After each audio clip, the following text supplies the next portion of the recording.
네, 31강 3.1운동과 대한민국 임시정부에 대해서 알아보도록 하겠습니다.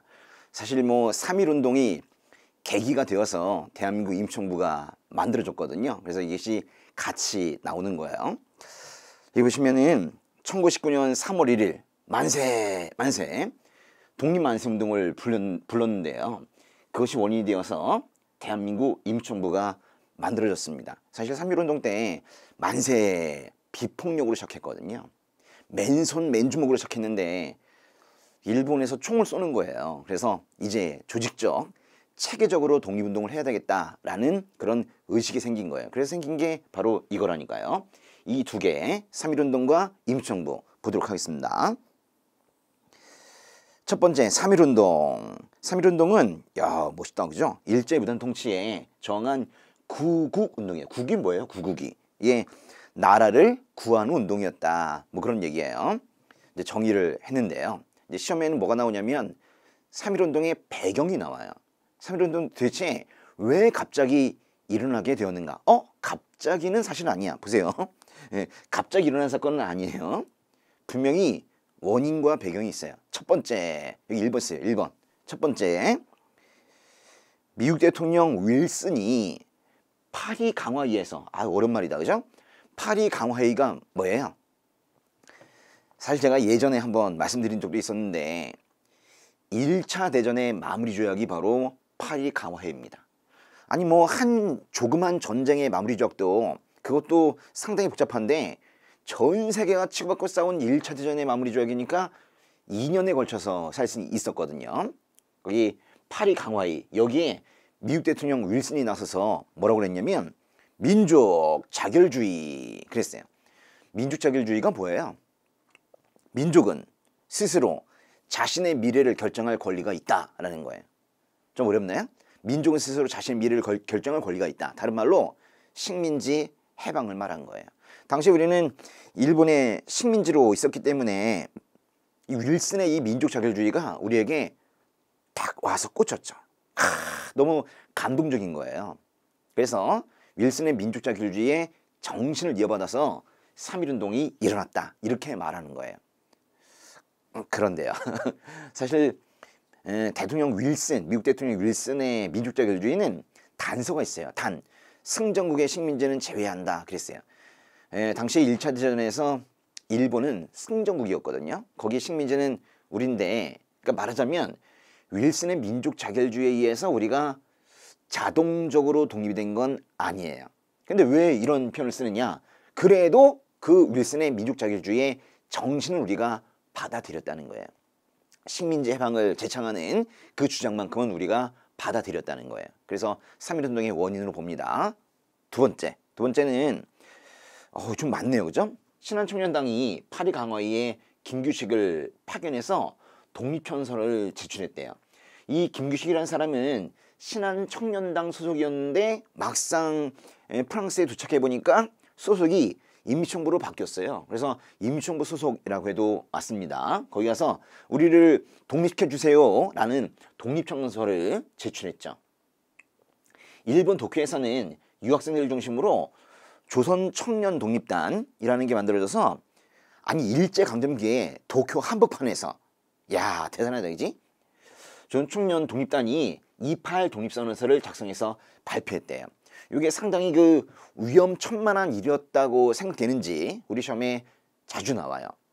일제강점기에 일본에서 그것도 도쿄에서 아예 만세 만세 한 것이 바로 조선청년독립단입니다. 그때 한 것이 바로 28 독립선언서예요. 28 1919년 2월 8일 이것이 3월 1일에 영향을 주는 건 너무나도 당연한 거예요. 그래서 28 독립선언은 3.1운동의 배경으로 봅니다. 밑에 보시면은 그 28 독립선언서의 일부인데요. 조선청년독립단은 땡땡땡땡 이렇게 나오면 이게 바로 3.1운동의 배경이에요. 꼭 기억하세요. 뭔가 윌슨의 민족 자결주의뿐만이 아니라 이렇게 해외에서의 어떤 독립운동도 3.1운동에 영향을 주었다라는 걸 말하는 거예요. 그런데요. 사실 우리나라의 일반 백성들은 윌슨의 민족 자결주의나 또는 도쿄에서 썼던 28 독립선언 잘 몰랐을 것 같아. 그렇지 않습니까? 잘 몰랐죠. 뭐 매스컴이 있던 시대도 아닌데 잘 몰랐죠. 그래서 사실 사람들의 마음을 많이 울린 거. 그래서 사람들로 하여금 태극기를 들고 만세를 부르게 한 힘은 사실은 그 다음 장에 있는데요. 바로 3번 쓰세요. 3번. 네. 덕수궁 함룡전에서 고종이 식혜와 한약을 마시다가 갑자기 사망했어요. 아니 사람이 식혜를 마시면 죽습니까? 분명히 누군가 죽인 거죠. 네. 그래서 이 고종의 사망, 이것이 사람들로 하여금 만세운동을 불러일으킨 그런 큰 원인이 되었어요. 그래서 총 3가지 원인입니다. 그래서 고종이 사망해서 사람들이 들고 일어났다니까요. 그래서 보세요. 3.1운동의 전개 시작하는 말이 고종의 인산일이잖아요. 고종의 인산일을 계기로 사람들이 들고 일어났어요. 어차피 장례식 때 사람들이 다 모이니까 그때 만세운동을 부르자 그런 거예요. 근데 인산일 어려운 말이다. 그죠? 인산일이 바로 장례일이에요. 인산일, 장례식, 그때 만세를 부른 거예요. 요것도 이제 시험에 답으로 많이 나옵니다. 꼭 기억하시고요. 고종이 죽은 것이 계기가 되어서 3.1운동이 일어났다. 알아두시고, 또 하나 민족대표 33인 그 기독교, 불교, 천도교의 어떤 종교의 지도자들이 민족대표 33인을 구성을 했는데 그들이 한 것은 독립선언서를 발표한 거예요. 그리고 태화관에서 이걸 발표하고 그들이 스스로 자수해서 사실 잡혀갔기 때문에 만세 시위를 주도한 거는 탑골공원, 파고다 공원에서 기다리고 있던 학생과 시민들이 주도한 겁니다. 파고다 나오네, 그렇죠? 파고다 공원, 탑골공원이라고 하는데요. 파고다 공원에 모였던 수명이 뭐예요? 수명이 학생들. 민족대표 33인은 이미 잡혀갔고 학생들이 드디어 만세 시위를 주도하는 거예요. 여기 보니까 근데 이런 말도 있어요. 윌슨 대통령이 민족 자결주의 주장한 사람 아니야, 그지? 윌슨 대통령이 주장한 약소민족의 자결권, 이게 바로 민족 자결주의예요. 이것이 실현되었대요. 그 정신이 식민지해방이라는 그 정신이 그게 실현이 되었대요. 이것도 다 3.1운동에서 나오는 표현이에요. 4월이 됐어요. 야, 이제 일제가 아주 약이 바짝바짝 올랐어요. 3월 1일 이후에 만세 그러다가 사실은 보름 만에 우리가 칼을 들었거든요. 총을 들었거든요. 그래서 비폭력으로 시작했지만 3.1운동이 점점 폭력적으로 변해갔어요. 그러자 4월 달에는 이제 일본이 약이 바짝바짝 올라서 한 동네의 사람들을 학살합니다. 그게 바로 화성제암리인데요. 화성제암리, 지금도 이 동네가 있습니다. 아주 작은 동네인데 제가 지난번에 갔었거든요. 근데 그 동네 가운데 교회가 하나가 있어요. 옛날에도 교회가 있었습니다. 그리고 교회 옆에 지금은 뭐 3.1운동 기념관이 있지만은 옛날에 그 교회 자리 옆에다 그걸 지어놓은 이유는 바로 그 교회에서 학살이 일어났기 때문에 그래요. 당시 이제 4월에 갑자기 일본에서 교회로 사람들을 다 모으는 거예요. 화성제암리 사람들이 교회로 모였죠. 그러면서 일본이 사죄하겠다고, 미안하다고, 많은 사람들 죽여서 미안하다고, 웬일이야? 그래가지고 모였죠. 근데 갑자기 교회 문을 닫고 불을 질렀어요. 교회 창문을 뚫고 나오는 사람들에겐 총을 쐈어요. 그래서 많은 사람들이 죽은 사건이 바로 화성제암리 사건입니다. 이게 3.1운동에 대한 어떤 보복, 그 보복의 사건으로 가장 유명한 것이 바로 이것이어서 화성제암리 사건이 시험에도 많이 나옵니다. 제암리 학살 사건. 이게 이제 어떻게 알려졌냐면 그 다음날 그 외국 선교사가 바로 스코필드라는 선교사가 그걸 가서 보고 나서 이게 뭐야? 사람들이 다 죽고 막 불이 나고 난장판이 된 거예요. 그래서 그걸 찍어가지고 전 세계에 바로 타전했어요. 그래가지고 전 세계 신문에서 이것이 나오는 바람에 화성제암리는 아주 국제적으로 잘 알려진 그런 사건이 되었습니다. 아니 3.1운동과 관련된 사건이 뭐 한두 개겠습니까마는 이렇게 잘 알려진 사건은 이거예요. 이게 실제로 화성제암리에 있는 그런 이 사람이 바로 스코필드 선교사입니다. 이게 앞에 있는 게 카메라인데요. 카메라로 이제 그 폐허가 된 그 상황을 찍은 거예요. 그래서 전 세계에 알린 거죠. 화성제암리 꼭 알아두세요. 3.1운동의 전개 과정에서 4월에 있었던 그런 어떤 보복의 사건이라고 생각하시면 됩니다. 다음 장. 이제 3.1운동의 결과인데요. 3.1운동이 영향을 끼치다 결과입니다. 결과는 이렇게 외우면 어떨까 싶어요. 이렇게 외우세요. 예. 3.1 운동의 결과는 3.1 너무 쉽죠? 예, 3.1 운동의 결과는 3계기 1영양, 3계기 1영양이야. 3계기 1영양. 이게 바로 3.1 운동의 결과입니다. 3계기. 무엇의 계기가 되었는가? 요 세 개의 계기가 되었어요. 문화 통치를 실시하는 계기. 일본도 깜짝 놀란 거예요. 야, 이렇게 지지 밟는 방식으로는 아주 무단 통치로는 도저히 한국 사람들을 식민 통치하기 어렵다고 판단한 거예요. 그래서 통치 방식을 바꿨어요. 무단 통치에서, 즉 헌병 경찰 통치에서 문화 통치로 바꾼 겁니다. 또 두 번째, 이제 더 이상 만세만가조는 안 되겠다. 오합지졸 이렇게 해서 안 되겠다. 조직적이고 체계적으로 운동해야 되겠다. 그래서 이제 독립운동을 조직적 체계적으로 하기 위해서 대한민국 임시정부를 수립하게 됩니다. 3.1 운동이 임시정부를 만든 거예요. 세 번째, 이제 우리도 총 쏴야 되겠다. 우리도 이제 맨손 맨주먹으로는 안 되겠다. 그래서 무장 독립운동을 본격적으로 유발하는 계기가 되기도 합니다. 그래서 세 개의 계기가 되는데요. 보세요. 문화 통치 계기, 임시정부는 뭐 임정이라고 짧게 줄일까요? 임정계기. 무장 독립운동도 무장이라고 짧게 하죠. 뭐 무장계기. 다시 할게요. 문화 통치 계기, 임정 계기, 무장 계기, 쓰기 계기. 이게 바로 세 개의 계기입니다. 또 하나에 영향을 줬는데요. 바로 여기에 영향을 줬습니다. 오사운동, 저희 중국에서 있었던 3.1 운동과 비슷한 것인데, 오사운동은요 1919년 5월 4일이에요. 당연히 1919년 3월 1일이 5월 4일에 영향을 주겠죠. 오사운동의 영향을 받은 게 3.1 운동이 아니라 3.1 운동이 오사운동에 영향을 주었다고요. 그래서 오사운동에 영향을 주었다. 이것이 또 하나의 결과입니다. 3계기 1영양, 3계기 1영양. 이게 바로 3.1 운동의 결과입니다.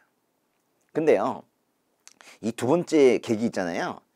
임정계기. 벌써 여러 번 얘기했는데 임시정부는 그냥 넘어가서는 안 될 것 같아요. 사실 우리 시험에서 자주 다뤄지는 그런 개념입니다. 3.1 운동이 계기가 되어서 임시정부가 만들어졌습니다. 보세요. 그죠? 임시정부가 만들어졌죠? 예. 임시정부. 여러분이 알고 있는 임시정부는 몇 개나 돼요? 사실 임시정부는 많았어요. 3.1 운동 이후에 여러 군데 한 18개, 9개의 많은 임시정부가 있었는데 그것이 통합되고 줄고 그래가지고 우리가 알고 있는 건 한 3개 정도 되는데요. 저기 연해주에 대한국민의회라고 있었어요. 심지어는 일제강점기인데 국내에도 한성정부라고 있었어요. 또 하나는 상하이에 상하이 정부가 있었는데 이게 신한청년당이라는 조직이 바뀌어서 상하이 정부가 되었어요. 그래서 보세요. 3개가 있다고. 연해주의 대한국민의회, 국내에 한성정부, 그리고 상하이에 상하이 정부가 있었어요. 이것이 한 군데로 모였는데 어디로 모였냐면 상하이로 모였어요. 그래서 이 상하이 정부가 여러 개를 흡수 통합하는 바람에 대한민국 임시정부 된 거예요. 상하이 정부 자체가 생긴 거는 1919년 4월인데 그것이 모여서 통합정부가 생긴 거는 1919년 9월이거든요. 우리가 말하는 임시정부는 사실상은 9월의 임시정부를 말하는 거예요. 바로 이겁니다. 예. 여러 군데의 임시정부가 합쳐져서 외교 독립론의 입장을 수용해서 외국 대사관이 많은 상하이로 통합했대요. 아, 상하이로 간 이유가 바로 이거였군요. 외교. 이게 외교라는 말 잘 알아둬야 될 것 같아요. 외교의 동그라미. 사실 상하이는요, 미국 대사관, 영국 대사관, 프랑스 대사관 많은 그 외교 관서가 있었기 때문에 거기로 간 거예요. 외교하려고. 예. 그래서 대한민국 정부가 생겼습니다. 이건 여기에 이제 처음으로 통합정부가 생기면서 첫 번째 대통령은 바로 이승만이 되었어요. 이승만이 첫 번째 대통령이 되었고 국무총리는 이동희가, 그러면서 삼권 분립도 이루어졌는데요. 그래서 국회도 만들어져요. 그 임시정부의 국회를 뭐라고 하냐면 임시의정원이라고 그래요. 의정원인데 앞에 임시정부니까 임시 붙여가지고 임시의정원이라고 하는데요. 임시의정원의 의장, 지금으로 따지면 국회의장과 비슷한 사람인데요. 그 사람이 바로 이동영입니다. 이 두 사람 외워야 돼요. 이승만, 이동영. 이 정치 쪽에 그 행정 쪽의 짱은 이승만이고요. 그리고 입법 쪽의 짱은 이동영이에요. 그래서 이 두 사람이 시험에 나옵니다. 이승만, 이동영. 근데요, 임시정부는 대통령제를 계속하지 않았어요. 대통령제 가다가 나중에 뭐 내각 책임제로 갔다가 국무위원 집단 지도체제로 갔다가 주석제로 갔다가 뭐 그렇게 했어요. 그래서 대통령은 초반에만 있는 거예요. 그래서 만약에 대통령이라는 말이 나오잖아요. 임시정부 대통령 이라는 말은 임시정부 초기에만 있었던 사건이에요. 그래서 1대 대통령이 이승만인데 2대 대통령은 바로 박은식이라는 사람입니다. 박은식. 3대 대통령은 없어요. 그래서 1대, 2대 대통령까지만 있어요. 그래서 이승만과 박은식 두 사람이 있어요. 아직은 임시정부 초기에는요. 그래도 임시정부에 대한 어떤 기대감이 있었고 임시정부도 자금도 있었고 괜찮았어. 연통제 그리고 교통국, 연통제와 이 교통국이라는 것으로 한반도에 있는 그 돈들을 모아서 저기 중국의 상하이에 있는 임시정부까지 옮겨갔어요. 아니 뭐 정부가 돈 있어야지 또 뭘 하죠. 그러니까 지금 뭐 세금을 거두면 정부가 그거를 징수하는데 일제강점기에는 정부는 지금 상하이에 있고 돈은 지금 한반도에 있잖아요. 한반도에 있는 국민들이 지금 세금을 내는데 뭐 세금이라고 하지만 사실 군자금입니다. 돈을 모아가지고 상하이로 옮길 때 필요했던 비밀 조직이 바로 연통제와 교통국입니다. 근데 문제가 있어요. 연통제와 교통국이라는 비밀 조직으로 한반도에서 쭉 해서 중국까지 돈을 옮기는데 이게 발각이 됐어요. 초반에. 그래서 연통제 교통국은 이것도 아주 임시정부 초기에만 있는 사건이에요. 연통제 교통국. 임시정부 말기에는 이런 게 없어요. 기억하고 계세요. 다음 장. 임시정부는 독립운동 자금을 마련하기 위해서 이런 것도 발행했대요. 읽어보세요. 뭐예요? 독립공채. 채권이에요. 채권. 그러니까 지금도 뭐 국채를 발행하기도 하는데 옛날에 그랬어요. 임시정부가 채권을 발행하면서 이것 좀 사줘라. 그러고서 현금이 들어오잖아요. 이제 나중에 이제 언젠가 이 채권의 가격이 오르면 나라가 잘 되면 그때 이제 조금 쳐서 돌려줄게. 그렇게 하는 게 바로 독립공채예요. 또 신한청년당 소속의 김규식이 파리 강화에서 활동을 하고 있었는데 신한청년당이 상하이 정부로 바뀌고 거기에 여러 임시정부가 통합이 되면서 대한민국 임시정부가 되었어요. 근데 그 김규식이 머물렀던 곳을 아예 파리위원부라고 부르기 시작했어요. 뭔 뜻이에요? 임시정부가 처음으로 외국에 파견한 사람처럼 되어버린 거예요. 그래서 김규식이 초대 외무총장입니다. 외무총장이 외교부 장관이라는 뜻인데요. 임시정부가 처음으로 외국에 파견한 사람 김규식. 그래서 첫 번째 외교부 장관이 됩니다. 또 당시에 이승만은 미국에 머물고 있었는데 이승만이 머물던 곳을 아예 구미위원부라고 부르기 시작했어요.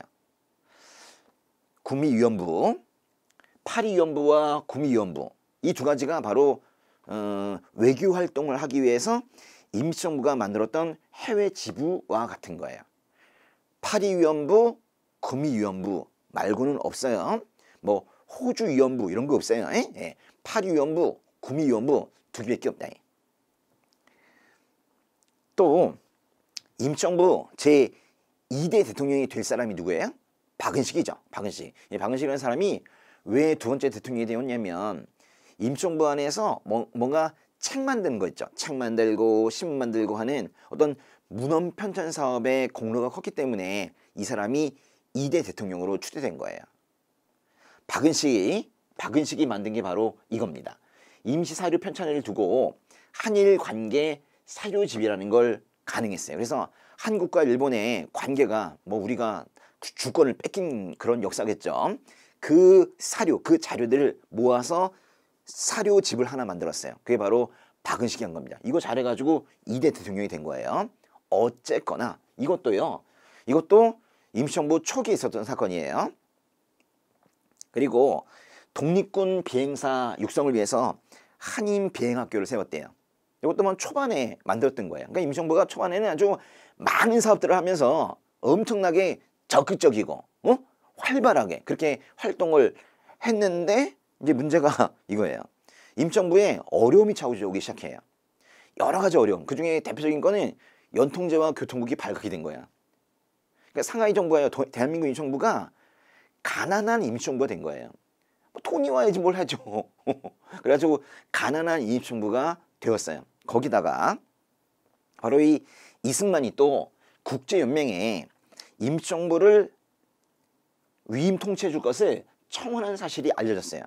이승만의 생각은 국제기구인 국제연맹에 임시정부를 넘기게 되면 우리를 대신 통치해달라고 얘기하면 뭔가 국제기구가 임시정부를 보호하니까 일본이 함부로 건드리지 못할 것이다. 이런 생각을 한 것이고 당시 임시정부 쪽에 있었던 그런 사람들의 경우에는 이거 왜 우리가 스스로 할 수 있는데 왜 국제연맹 우리를 맡긴다는 거야?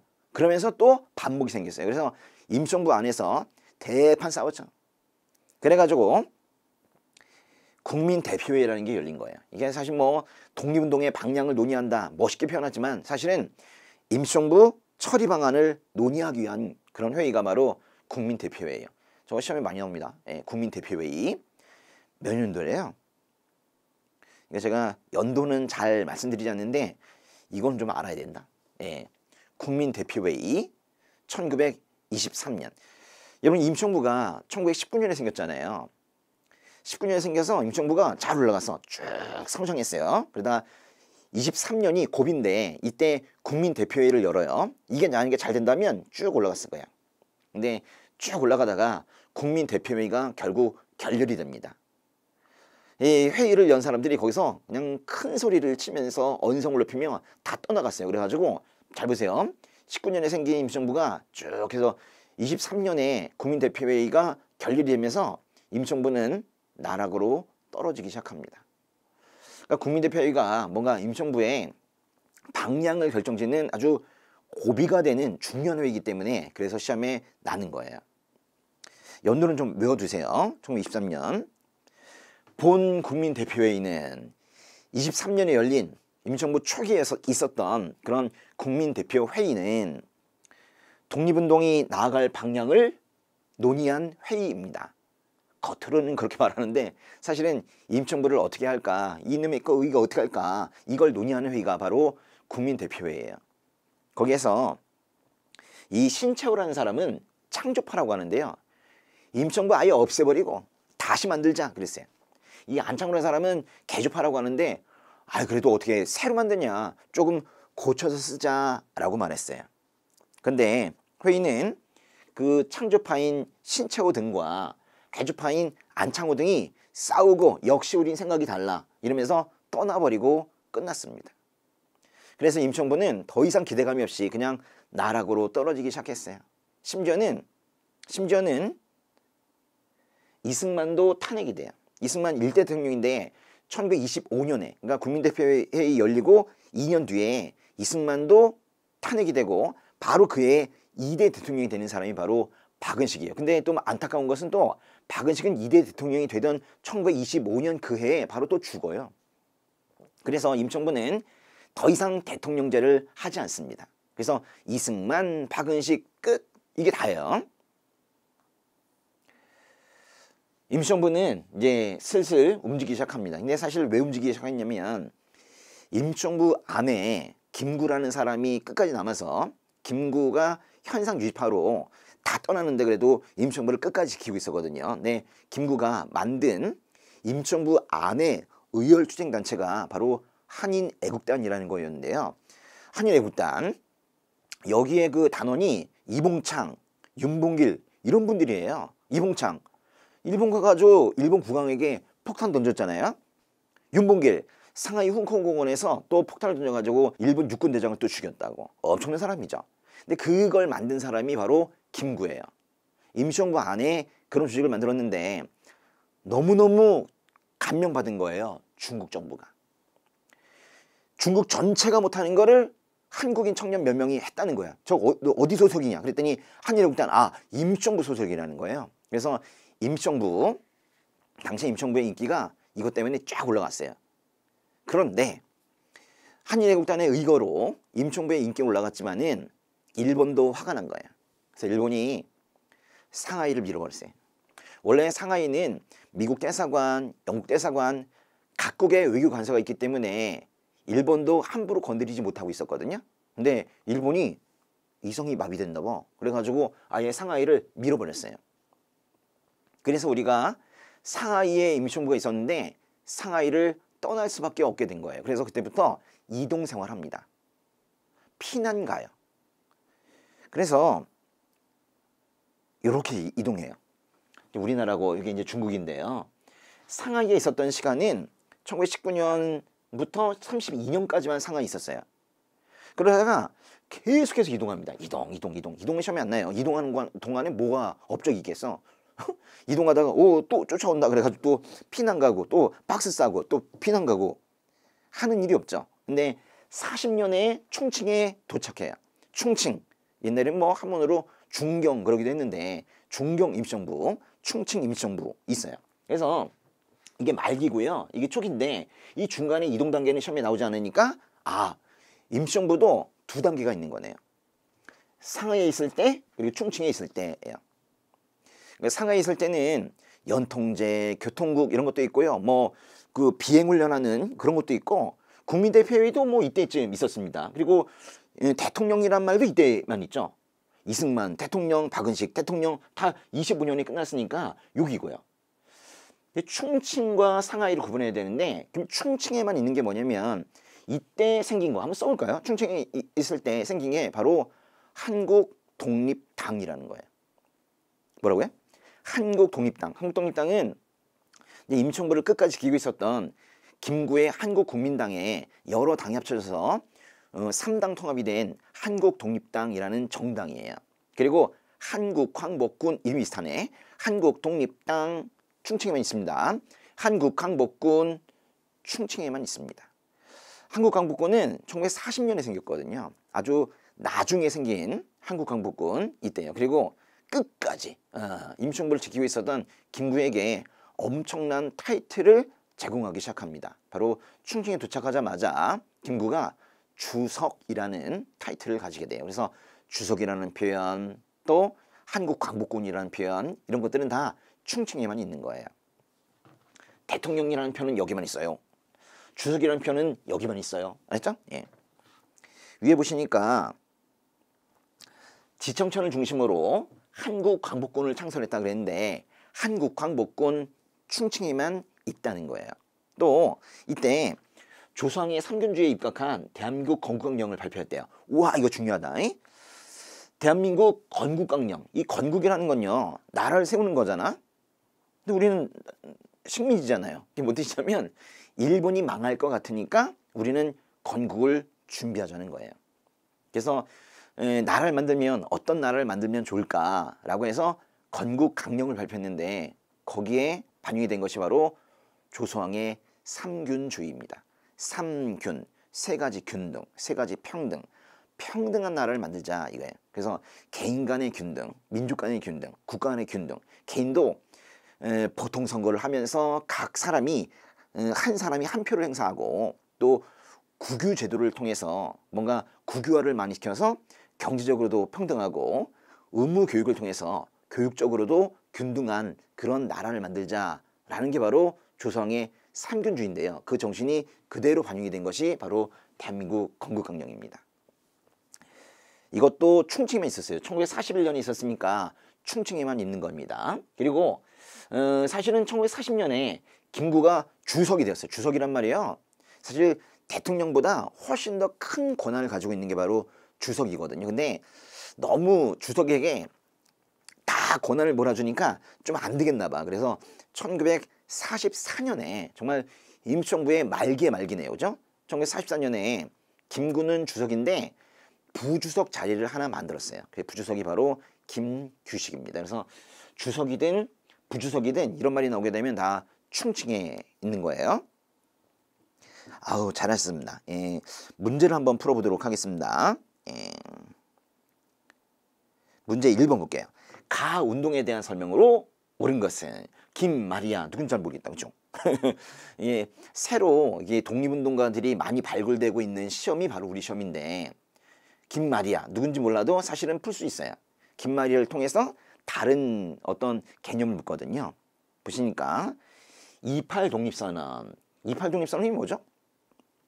조선 청년 독립단이 일본 도쿄에서 만세 운동한 거잖아. 그치? 그것이 3.1 운동에 영향을 주었죠. 고종의 인산일을 계기로 이건 3.1 운동이구나. 고종의 인산일을 계기로 3.1 운동이 일어났죠. 가에 들어갈 말은 3.1 운동입니다. 답은 뭘까요? 3.1 운동과 관련된 게 뭘까요? 쭉 보니까 이거군요. 4번 제암리 학살 사건. 3.1 운동에 대한 보복으로 일본이 일으킨 사건이 바로 제암리 학살 사건입니다. 저거는 매우 중요해요. 꼭 기억하세요. 그 다음에 5번 보겠습니다. 5번. 밑줄근 회의가 개최된 시기를 골라라 그랬어요. 독립운동의 새로운 활로와 방향을 모색하기 위해서 상하이에서 개최된 회의. 그렇죠. 아직은 임시정부가 상하이 있을 때, 초기일 때, 그때 열린 회의예요. 대한민국 임시정부에 대한 처리를 둘러싸고 창조파와 개조파 등으로 나뉘어져 격론을 벌였습니다. 창조파와 개조파가 싸우고 우리는 생각이 달라 이러면서 떠난 회의, 바로 국민대표 회의를 말하는 거예요. 언제 있었어요? 그래요. 뭐 1923년이라고 얘기하면 정말 좋은데 그게 아니어도 임시정부 초기다라고 말하면 참 좋겠죠. 밑에 보니까 임시정부는요 1919년부터 45년까지 있었던 거 맞는데 1925년, 1931년 이 국민대표회의는 사실은 1923년이니까 이때 가 때 일어난 회의이기도 합니다. 그래서 뭐 그렇게 풀면 되는데 답이 1번인데 그렇게 풀어도 되고, 사실은 국민대표회의가 열렸는데 다들 결렬이 되고 창조파 개조파가 다 떠난 이후에 이승만도 탄핵이 되고 박은식이 대통령으로 취임하죠. 2대 대통령으로. 이게 1925년이에요. 그러니까 그 전에 있었던 것이 바로 회의인 거 맞죠? 답은 1번입니다. 6번. 다음 공보가 발표된 이후 임시정부의 활동으로 옳은 것은 그래요. 여기 보니까 임시정부 대통령 이승만 각하가 탄핵이 된대요. 이승만이 탄핵이 된 건 1925년입니다. 꼭 같이 생각해야 되는 건 국민대표회의가 결렬이 되고 2년 있다가 이승만이 탄핵이 되고 박은식이 2대 대통령이 됩니다. 1925년에 있었던 일이에요. 그래서 1923년과 25년 사이에 그 흐름을 좀 잘 알아두시면 좋겠는데, 이건 좀 보니까 이승만 탄핵 이후에 임시정부의 활동으로 옳은 것은 그랬어요. 그러니까 25년 이후 거를 좀 묻고 있네요. 삼균주의의 바탕을 둔 건국 강령을 발표했다. 건국, 일본이 패망할 것 같으니까 일본이 1941년에 태평양 전쟁으로 미국과 맞짱 뜨거든요. 야, 저 일본 왜 저러냐? 미국은 건드리면 안 되는데. 그래가지고 일본이 망할 게 분명하니까 우리는 건국을 준비한 거예요. 그 건국한 그 나라에 조성의 삼균주의가 들어간 거예요. 삼균주의를 바탕으로 한 나라를 만들고 싶은 거죠. 1941년 충칭에 있을 때입니다. 2번. 육군주만 참의부. 야, 상당히 중요한 말인데 나중에 한번 또 배울 거예요. 참의부, 그리고 뭐 정의부, 신민부, 뿌뿌뿌, 이게 부가 여러 개가 있는데 그중에 참의부는 임시정부 직속의 군사 조직이에요. 그래서 이 참의부는요 1924년에 만들어졌습니다. 이건 또 초기에 만들어졌던 거고, 그리고 한인비행학교, 이것도 초기에 아주 활발한 활동을 할 때 만들어진 거예요. 4번 이거는 연도 아예 외우세요. 국민대표회의는 1923년입니다. 이 회의가 잘 안 되니까 이승만이 탄핵이 된 거예요. 그리고 파리 강화회의에 대표단을 파견했다 그랬는데 파리 강화회의 자체가 1차 대전이 끝나고 바로 있었던 거예요. 1차 대전이 언제 끝났어요? 1918년에 끝났거든요. 1919년, 20년에 걸쳐서 있었던 것이 바로 파리 강화회의입니다. 1925년 이후의 일은 1번 건국강령, 이거 하나밖에 없네요. 그렇죠? 상하이가 아닌 충칭에 있었던 사건이 바로 건국강령입니다. 여기까지 하겠습니다. 수고하셨습니다.